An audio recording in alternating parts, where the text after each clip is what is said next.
Hello, my luscious nerds. It is a review out of the blue. It's been a while and had a lot of things going on in my life that's made updating this YouTube channel quite difficult. Uh, I will do a video about that at some point. However, this is a review of Netflix's The OA. I literally just finished watching it. And I have a lot of things to say. I don't know how long this video is going to be, but I'm going to try to keep it 10 minutes at the longest.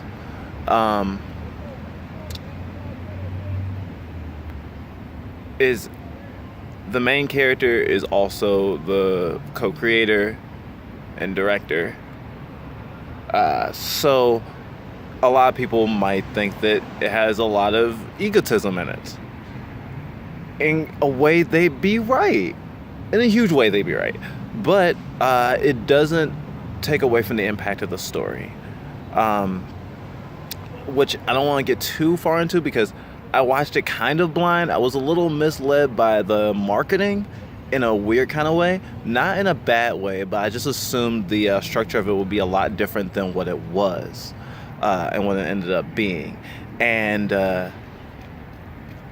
it's a story that plays with the notion of belief and disbelief and just like fantastical things in general. So it's really mind-bending. I want to say there's some huge kind of like Donnie Darko inspiration coming from it, just bleeding out of the sides of it. It does come from a white suburban mindset and setting though, so there are a lot of ways to lose yourself in the this isn't my kind of story. I'm gonna unfortunately say there's a sense of isolation that comes with living in kind of these middle class communities where, you know, there's just so much there's an overwhelming amount of adequacy, I would say. Think Pleasantville-ish. And I know anyone who's actually seen the show already wouldn't directly compare those things, but they do paint the community in which the story takes place in as kind of a place where everyone's doing just fine, or they're supposed to be doing just fine, but they're fucking up somehow. Sorry for the language. But technically there is a weird kind of diversity among the cast in terms of personality and kind of social background as opposed to color. Although there are more than just white people in the story, but it is a majorly white story. I'm sorry to put that at the forefront of my review, but I just want to be clear so no one's surprised, because I have heard some criticisms online regarding some of the imagery and folklore that the OA takes from and uses for its story and its morality, even that so many other cultures can also co-op. And so I would say in one area, a lot of people would criticize it for being too whitewashed, I guess, or too American, but it's kind of like an American kind of story and plays on a lot of those insecurities and fears that are set in kind of middle America. And it's kind of funny, I'm thinking of all this in retrospect, because while you're watching it, it feels a lot of different ways, and there had to be a lot of research done in order to fully realize this story and make it feel believable, because it definitely feels believable, at least to me. And the popularity of the show will determine whether or not it gets another season. It can get another season. It's definitely open to get another season, but technically it can definitely be seen as a standalone thing. It can be a little overwhelming if you aren't used to watching Netflix shows, but most episodes are about 50 minutes to an hour. Some are a little bit longer. There is an episode that's much shorter than that, about 30 or so minutes. But Plan puts a considerable chunk of time into it, but it feels like just like an extra long movie in a kind of way. And when I say the Donnie Darko kind of thing, I will say towards the end of the series, I was getting worried about how things would end up and if loose ends would get tied up. And they play with that believability thing again, so much so that, it can go either way. Whether or not, it's a closed loop kind of story or it needs a continuation, but I was really worried about the pacing towards the end. I was like, but like the goals I expect for this aren't gonna be met in the amount of time that I know is left. And it wasn't. It honestly wasn't. And I feel like a lot of people might feel really betrayed by how the OA plays with your emotions into making you want to see a second season. But I mean, any show or movie that's trying to get sequels or book is going to be doing the same thing. And I can definitely see it tastefully too, especially with the amount of time you have to sink into it anyway. I mean, I'm thinking it's around 6 hours, six or 7 hours, whole time clocked in. And I'm being pretty vague because, of course, I want to make you want to watch it. I want to give you a certain amount of mystery. There aren't a super amount of known actors, at least not to me, in the cast. But one cast member I did really appreciate, and who I am sorry I don't remember your name. But the guy who played Herschel on Walking Dead has a major supporting role in this. And it was really interesting to see him performing, and he brought a sternness and flexibility to just the ensemble in general that I really enjoyed. And it is kind of an isolating story because it does try to do a lot of things at once, and it does try to get you to empathize with a lot of characters. I mean, certain shows have been pretty audacious with the amount of characters they expect you to care about, but you really see everyone's motives early on, and you see how they can be developed. I didn't expect certain characters to be developed at all. Certain characters were developed minorly, and they do have I love to mention they do have a trans cast member that adds a matter of diversity. Although I shouldn't say cast member, I should say character, because I don't know if the person who plays them is trans as well. I'll do my research. However, in general, should you watch it, and what type of person would enjoy it? I mentioned Donnie Darko before. Donnie Darko is, of course, shorter, even the director's cut. It's a lot more concise, and its ideas are easy enough to approach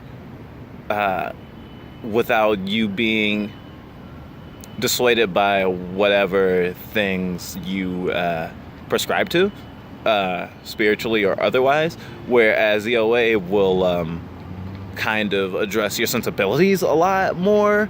I don't want to be too specific, but it does have a fair amount of religious connotation, but not anything like super mega heavy, more like mythos-ish stuff.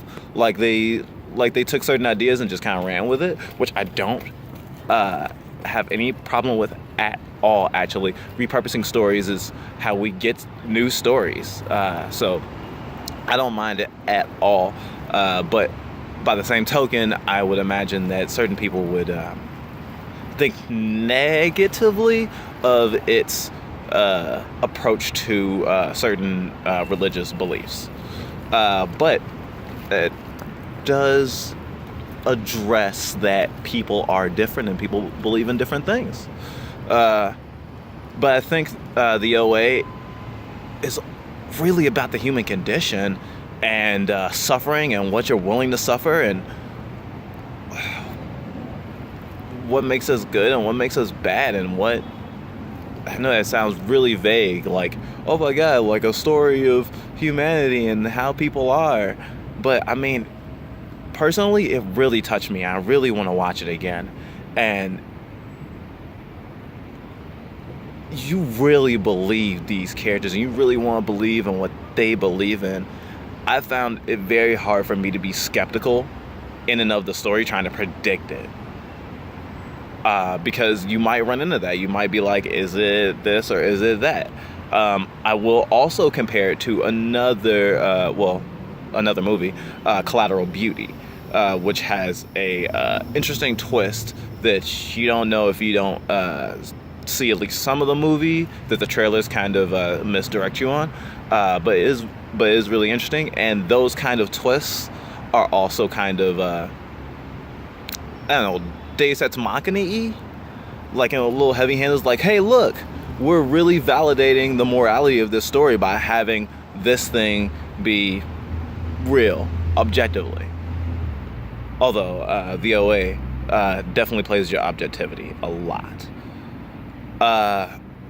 The protagonist is a cis white female, but it also tells the story of a character with a disability, and I don't know, it's something that had a lot of ugliness in it, or a lot of ugliness expressed, but you really feel like some of these people not only deserve way better than what they're getting out of life and what they get throughout the events of the story, but you really want them to win, and that's kind of like how you know you're doing storytelling right. And there's only really one person you can really vilify in the entire series, and even vilifying them, you kind of have to be like, well, this person didn't exist and the story wouldn't happen, and then I wouldn't have this 7.5 hours of emotional tension. I'll call it that, because it is not a happy story, which is funny because I just tried to start watching a series of unfortunate events. I had to stop because I am watching it with my spouse. So we're trying to watch it in tangent. But if you know anything about their marketing campaign, or just the approach of the series of unfortunate events, they say, this is a story you should look away from. It's not a pleasant story. It's not nice. There's no happy ending. The whole thing is bad all through and through, which obviously piques human curiosity. But the OA is a sad story, and if you end up feeling for the characters, you will feel very hard. But if you don't want to pursue the mystery so much, if you still feel weird after episode 3, because there are some things, once you get to episode 3, you're like, oh, I'll just say. And when you get to that point, finish the episode, obviously. But, I mean, if you don't have any sort of curiosity after that point, you might just want to stop, because it does... It picks on your emotions, and you're not gonna... I don't think you're gonna be captivated by the characters if by the 3rd episode you're not already. Because by the time the story is still trucking, you're really in the back of your head thinking of the pacing in a certain way and how they're gonna unfold it. Because before, I talked to other people who have watched the series like a day ago, and I was like 80% done already, hearing that they felt the ending was super ambiguous, but they really liked it, was nice. And what I meant before at the beginning of the video, when I said I expected it to be a certain way, I expected it to be like very, very clear science fiction. It is not clear science fiction. It's kind of science fiction-y.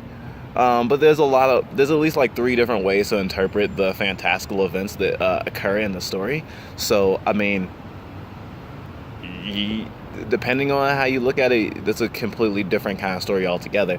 But you can't deny the inspiration behind it, even the more classical ones. I'm I'm saying like Homer's Odyssey old. I don't think there's really much more I can say about it. It really has this atmospheric calm to it. And I will definitely say, if you're not a patient person, you probably shouldn't watch it. There is drama. There aren't really fight scenes so much, but there is tension. People's lives are in danger. So it's a lot to see, but it's also something that could technically, depending on how you look at it, could happen in real life. Go figure.